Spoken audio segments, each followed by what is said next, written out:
को powered by Vimal. Vimal बोलो जुबा केसरी. आज या ठिकाणी 547 कोटीचे भूमिपूजन या 2 वर्षात चौथ्यांदा हा भूमिपूजन सोहळा आहे. पहिल्यांदा साहेबांच्या हस्ते झाले होतं, मला वाटते ऑक्टोबर महिने 22 मध्ये. साहेबांनी इथेच आम्ही सरकार बनली आणि सरकार बनल्यानंतर साहेबांना विनंती केली होती की साहेब आपण यावं. साहेब इथे विदर्भात पहिल्यांदा आले होते, त्यावेळेस त्यांनी भूमिपूजन केलं. दुसऱ्यांदा श्रीकांत शिंदे साहेबांच्या हस्ते झाला, तिसऱ्यांदा उपमुख्यमंत्री देवेंद्र फडणवीस साहेबांच्या हस्ते झाला आणि चौथ्यांदा पुन्हा नवीन कामं, हे सगळे नवीन नवीन कामं आहेत. 547 कोटीचं आज साहेबांच्या हाताने विधिवत उद्घाटन झालं. खरं तर ह्या उद्घाटन प्रसंगी मी महाराष्ट्राचे मुख्यमंत्री एकनाथ शिंदे साहेबांचा मनापासून स्वागत करतो. आज ह्या ठिकाणी उपस्थित असलेले सर्व अधिकारी, जिल्हाधिकारी, सीओ, जिल्हा परिषद सीओ, नगर परिषद सीओ, आमचे भंडाऱ्याचे जिल्हा प्रमुख अनिल भाऊ गायधने, गोंदियाचे मुकेशजी शिवहरे, नायडूजी, किरण पांडवजी आणि सर्व ह्या मंचावर बसलेले सर्व अधिकारीगण आणि शिवसेना, भाजपा, राष्ट्रवादीचे सर्व पदाधिकारीगण आणि मोठे संख्येत आलेले सर्व परिसरातील माझे मतदार बंधू भगिनी आणि पत्रकार मित्रांनो, प्रथम सगळ्यांची मी क्षमा मागतो की आपल्याला उशीर झाला आणि आपल्याला आमच्यामुळे त्रास सहन करावा लागला. कारण कार्यक्रम आपण 11 वाजेपासून आले आहेत, कार्यक्रम 12 वाजता सुरू होणार होता, परंतु मुख्यमंत्री साहेब आहेत आपल्या भंडारा जिल्ह्यात, त्यांचे पाय लागले हेच आपल्यासाठी खूप मोठी गोष्ट आहे. कारण बरेच लोकांना मला सांगावंसं वाटते की लोकप्रतिनिधी कशासाठी असतात.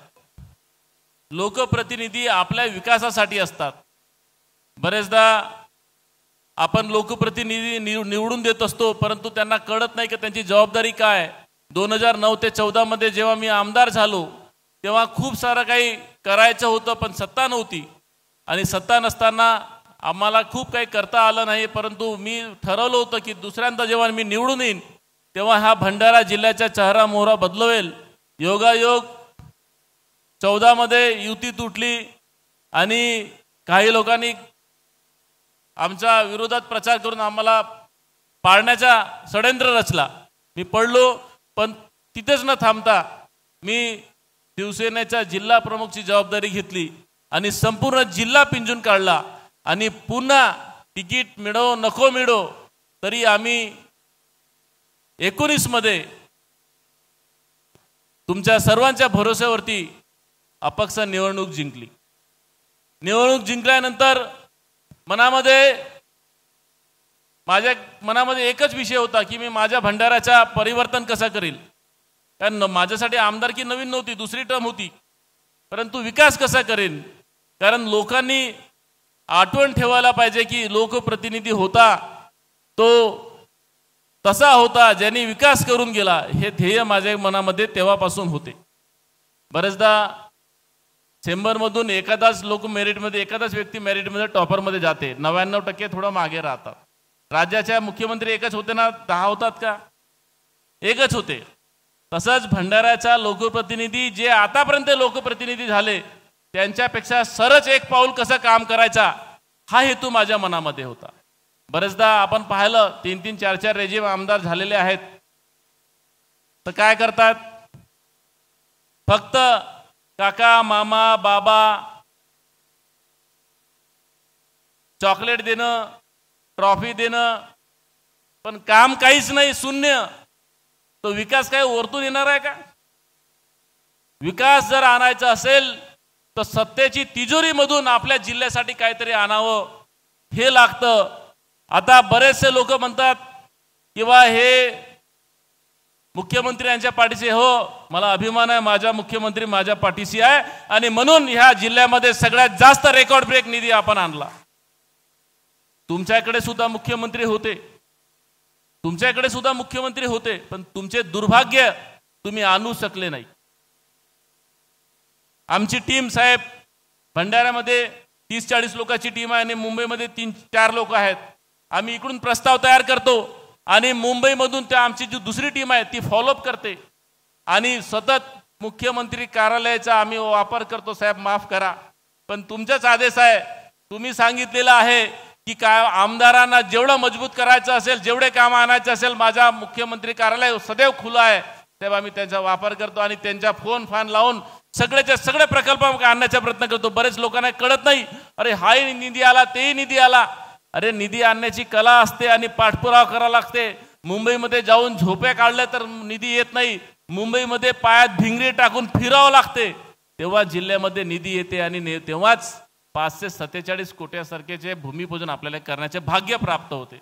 मी या ठिकाणी सांगेल 547 कोटीमध्ये जलपर्यटन आहे. हा जलपर्यटन भंडारा जिल्ह्यासाठी एक माइलस्टोन आहे. आपल्याकडे पाहिजे तसे उद्योग नाही आहेत, परंतु आपल्याकडे गोसेखुर्दचा हा इतका मोठा जलसाठा आहे. या जलसाठ्यामधून 2 वर्षापूर्वी जेव्हा सरकार आली तेव्हा मी मुख्यमंत्री साहेबांना विनंती केली. त्यांनी टीम पाठवली आणि टीम पाठवून त्याचा सर्वे झाला. सर्वे झाल्यानंतर DPR तयार झाला. इतका फास्ट निर्णय झाला की मागे 6 महिन्याआधी त्याला मंजुरी त्यांच्या अध्यक्षतेखाली एक मोठी कमिटी असते, त्यांनी मीटिंग घेतली आणि त्याला ताबडतोब 102 कोटीची मंजुरी दिली. साहेब आज त्या जलपर्यटनचा आज आपल्या हस्ते उद्घाटन भूमिपूजन सुद्धा झाला. कारण त्याला मंजुरीच नाही तर त्याला निधी पण प्राप्त झाली आणि त्याचा टेंडर पण काही प्रमाणात झालेला आहे आणि त्याचं काम सुद्धा सुरू होत आहे, म्हणून त्याचं भूमिपूजन झालं आहे. माझी विनंती आहे साहेब, मगाशीच कलेक्टर साहेबांनी आपल्याला सांगितलं की तो 102 कोटीचा DPR जो आहे त्यावेळेस प्राथमिक स्तरावरती बनवला होता, परंतु आता जवळपास ते 200 कोटीवर जाणार आहे. कारण त्या दर्जाचा जर बनवायचं असेल तर आपल्याला त्या निधीची 200 म्हणजे जास्त निधी लागणार आहे. आणि आपण उदार मनाचे आहेत, मोठे मनाचे आहेत, आपण देणारे आहेत. आज विरोधक सुद्धा मान्य करतात मुख्यमंत्री असावा तर एकनाथ शिंदे सारखा, कारण तो देणार आहे. असं पागत नाही की हा कोणत्या पक्षाचा नाही तो कोणत्या पक्षाचा आहे, कोणत्या जातीचा आहे, कोणत्या धर्माचा आहे. आलेल्या माणसाला समाधान करणं हा फक्त एक ध्येय एकनाथ शिंदे साहेबांचा आहे. आणि म्हणून माझी विनंती आहे की हा 102 कोटीच्या प्रकल्पात 200 कोटी जे काही DPR बनला, जे काही आपल्या आर्किटेक्टनी बनवला आहे, त्याला आपण अंतिम मंजुरी द्यावी. दुसरा सिवरेज जो आहे साहेब, दुसरा टप्पा, आपला पहिला टप्पा 2022ला ऑक्टोबरमध्ये आपण मंजूर केला आणि तो आज 90% काम झालेला आहे साहेब सिवरेजचा. आता दुसरा टप्पा सुद्धा आपण मंजूर केला, त्याचा GR निघाला, टेंडर निघाला आणि आज त्याचं भूमिपूजन झाला साहेब. तिसरा आपण तलावाच्या साहेब 1-2 नाही, माझ्या विधानसभेमध्ये 2 नगर परिषद आहेत, तो 5 तलाव दिला. आपला खरंच किती कौतुक केलं, किती अभिनंदन केलं.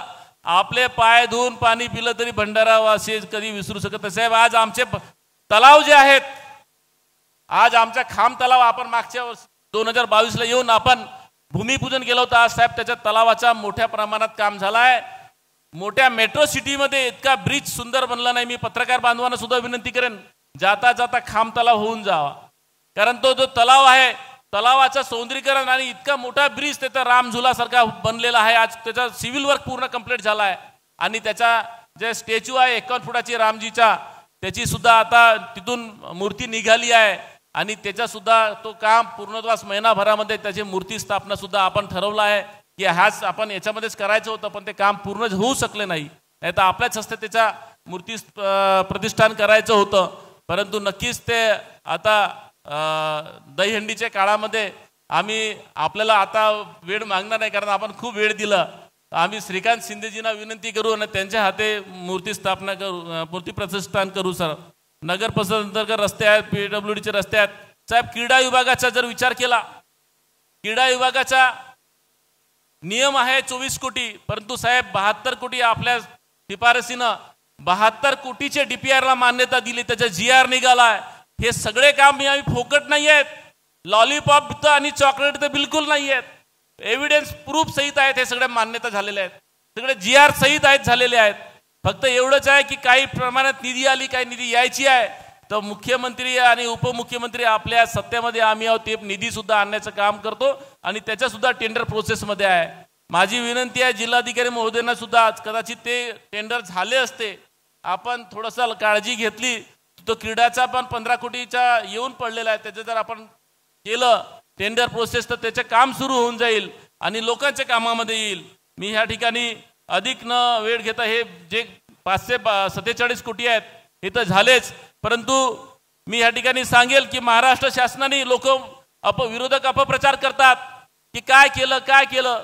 अरे तुम्ही 60 वर्षामध्ये काही करू शकले नाही, एकनाथ शिंदे साहेबांनी 2 वर्षामध्ये केले. आज आमच्या माता भगिनींना 50% सवलत बसमध्ये बसण्यासाठी, बिनधास्त कोणाची परमिशनची गरज नाही आहे. कोणती माता भगिनी जाऊ शकते आणि 50%ची सवलतमध्ये ते बसमध्ये प्रवास करू शकते. एवढी धाडसी निर्णय आमच्या मुख्यमंत्री साहेबांनी घेतले आहेत. एक नाही, महिलांसाठी खूप सारी योजना आहेत.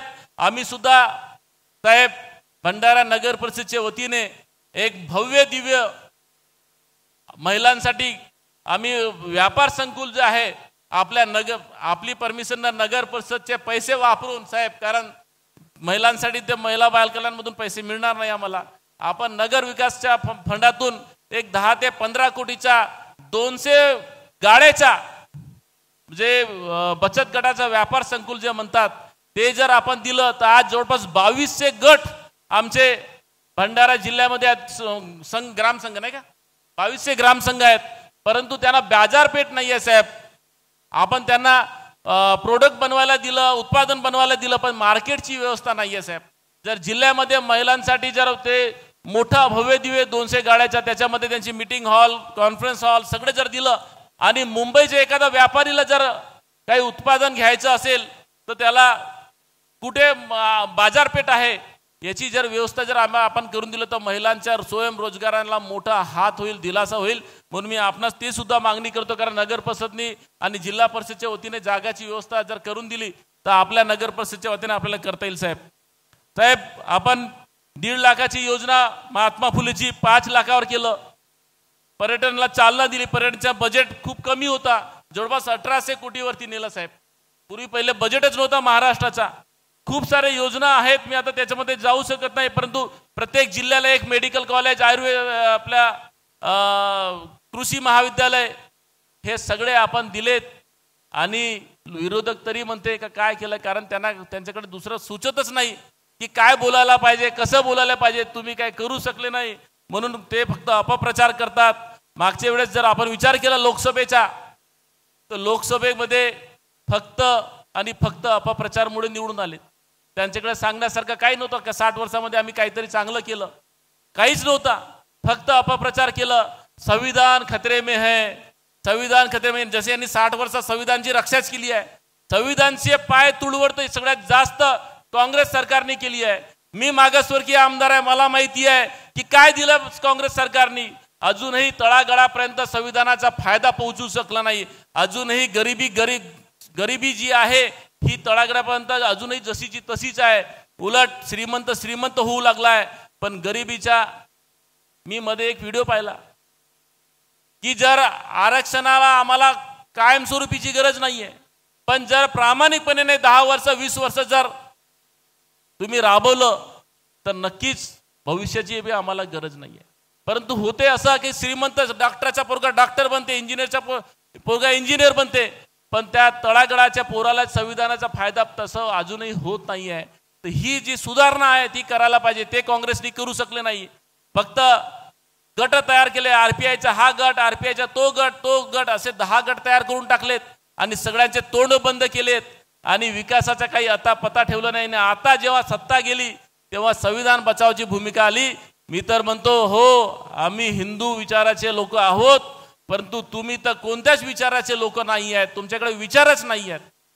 आम्ही कधीही कोणत्या इतर धर्माचा कधीही विरोध केला नाही. आज जर विचार केला भंडारा शहरामध्ये साहेब, नगर परिषदेच्या वतीने दलित वस्तीचा पैसा प्रत्येक वेळेस हे रस्ते नालीमध्ये टाकत होते साहेब. मागच्या वेळेस जेव्हा 22 मध्ये आपण आलेत तेव्हा दलित वस्तीचा पैसा आम्ही ई लायब्ररीमध्ये वापरला. प्रत्येक विहार ई लायब्ररीच्या माध्यमाने मजबूत आणि सशक्त केला. आज शोभेल असा विहार दिसतो. यांनी काय केला? आम्ही केला. आणि आता हे केल्यानंतर यांच्या पोटात दुखू लागला, कारण ज्या वोट बँकवरती आम्ही काम करत होतो हे व्होट बँकच नरेंद्र भोंडेकरनी बदलून टाकलं तर आता आमचं काय होईल? तर आता त्याची चौकशी लावा, हे लावा, तुम्ही किती काही लावा, काही होणार नाही. अजून आम्ही पैसे देऊ, अजून विहार जास्त मजबूत करू, अजून त्याला समोर नेऊ, अजून समोर नेऊ. इतकंच नाही तर आमच्याकडे उर्दू शाळा आहे. उर्दू शाळेला सुद्धा 1 कोटी जवळपास 2,70,00,000 रुपये दिलेले आहेत आणि 2,70,00,000 रुपये उर्दू शाळा चांगली मोठी इमारत आम्ही बांधतोय, चांगलं सशक्त मजबूत बांधतोय. जवळपास 5 कोटी आम्ही विविध फंडमधून अल्पसंख्याक समाजाला दिला आहे. हा इतकंच नाही तर आम्ही सगळ्या म्हणजे मंदिरच्या सोबत विहार असेल, मस्जिद असेल, यांचा सुद्धा विकास करण्याचं काम आम्ही करतोय. मी ह्या ठिकाणी सांगेल की काही लोक म्हणतात की अभी तो खासदार को गिरा दिया, काही लोक म्हणतात साहेब अभी खासदार को गिरा दिया.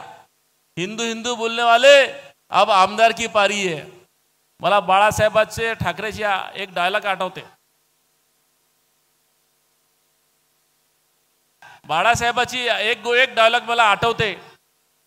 बाळासाहेबाची एक पिक्चर आली होती, त्याच्यामध्ये एक डायलॉग आठवते की ज्या रंगाची गोळी मला छेदून जाईल तो रंगच ह्या देशामध्ये दिसणार नाही.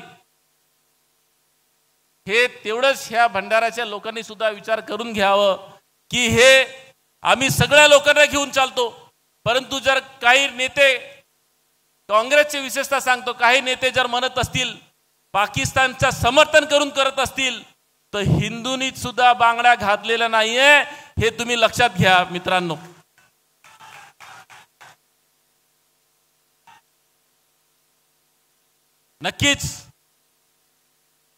नक्कीच आम्ही त्यांचं समर्थन, आम्ही कोणताही खरं तर आम्ही सत्तेमध्ये आहोत म्हणून आम्ही शांत आहोत. कारण मुख्यमंत्री साहेबांनी सांगितलंय की आपण सत्तेमध्ये आहोत, कायद्याचं उल्लंघन व्हायला नाही पाहिजे. नाहीतर गुंडेगिरी त्यांनी जे दाखवतात आम्हाला फेसबुकच्या माध्यमानं, व्हॉट्सअपच्या माध्यमानं, तर बाळासाहेबांनी सांगितलंय संड होण्यापेक्षा गुंड परवडते. परंतु मुख्यमंत्री आमचा आहे, आम्हीच कायदा कसं तुडवायचा म्हणून. परंतु याचा अर्थ असा नाही की आम्ही कमजोर आहोत. जिथं भेटाल तिथे आम्ही उत्तर देण्यासाठी तयार आहोत. आमचे शिवसैनिक तयार आहेत, हे तुम्ही समजून घ्यावं.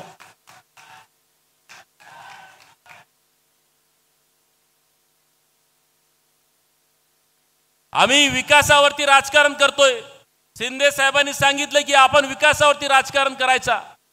रेकॉर्ड ब्रेक ह्या 2 वर्षामध्ये साहेबांनी GR काढलेले आहेत, रेकॉर्ड ब्रेक निर्णय घेतलेले आहेत.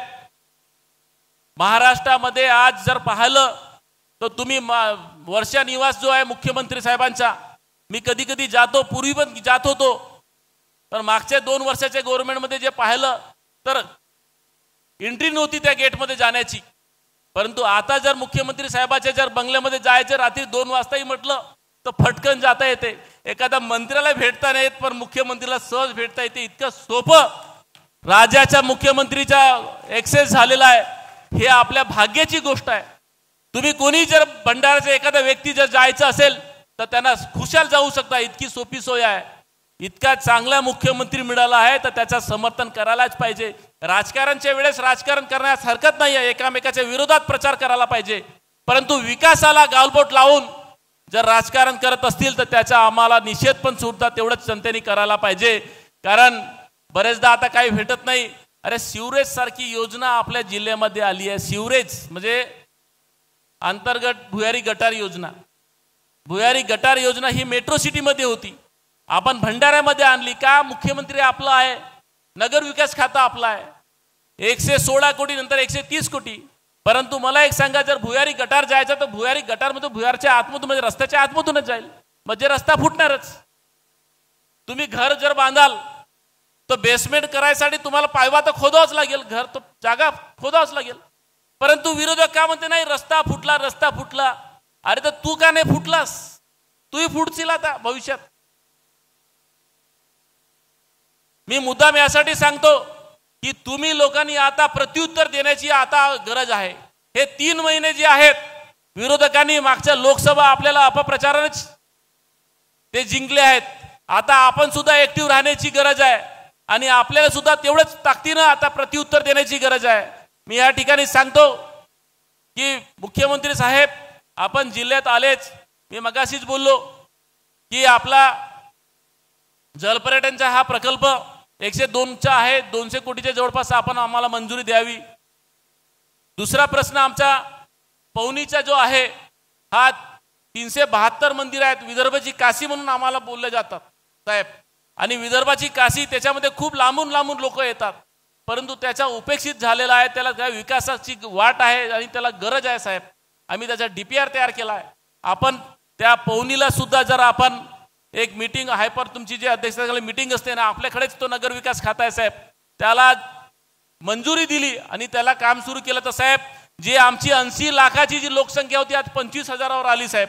तिला चालना मिळेल, लोक येतील आणि इतका सुंदर पवनी आहे की त्या पवनीमध्ये एकदा माणूस गेला का त्याला प्रेमच लागतो. इतकी सुंदर पवनी आहे. त्याच्या त्या 350 कोटीच्या DPR त्याला आपण मंजुरी द्यावी. परमात्मा एकची साहेब, 3 एप्रिल आम्हाला परमात्मा ह्या पूर्व विदर्भामध्ये मोठ्या प्रमाणात परमात्मा एक सेवक आहेत. त्या सगळ्या सेवकाची काही अपेक्षा नाही आपल्या सरकारकडून. जिथे व्यसनमुक्तीचं काम शासन करू शकला नाही, तिथे हा परमात्मा एकचा मार्गदर्शक कार्यकर्ता करतो आणि त्याला व्यसनापासून मुक्त करतो, त्याला तत्वशब्द नियमामध्ये आणतो.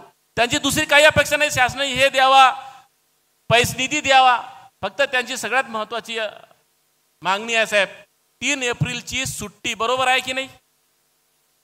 3 एप्रिलची सुट्टी द्यायला पाहिजे ना. ह्या पूर्व विदर्भाच्या 6 जिल्ह्यामध्ये पूर्व विदर्भाच्या 6 जिल्ह्यामध्ये कलेक्टेड सुट्टी जर शासनाच्या वतीने झालं तर साहेब, शासनाच्या पाठीशी ताकदीनं त्यांचा आमदार म्हणून मी सांगतो, तुमच्या पाठीशी 6 जिल्ह्यामध्ये राहतील. मी या ठिकाणी सांगतो साहेब.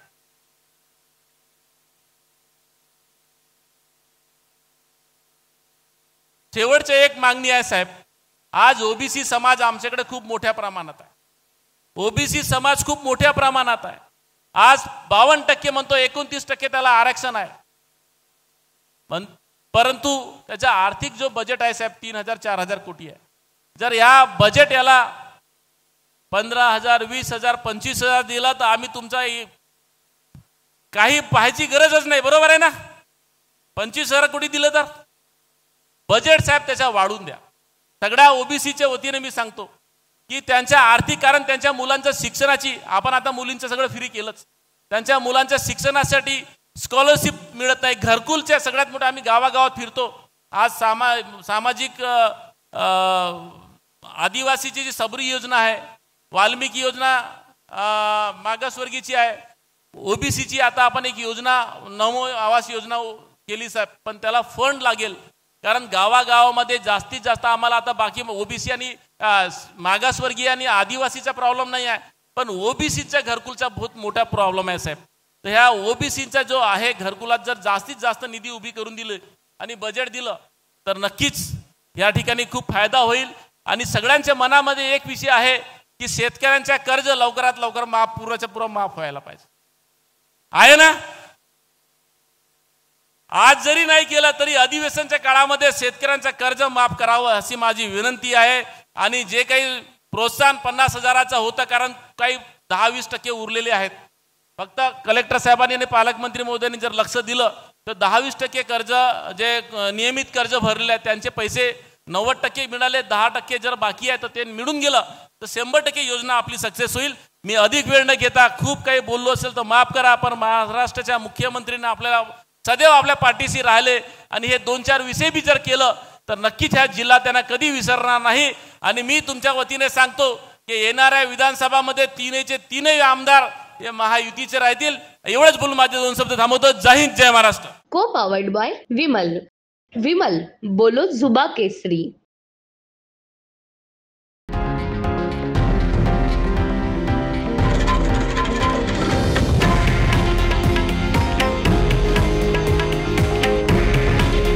हे आहे देशातील नंबर 1 न्यूज नेटवर्क आणि आपण पाहत आहात TV9 मराठी. काळजी तुमची, हित महाराष्ट्राचं.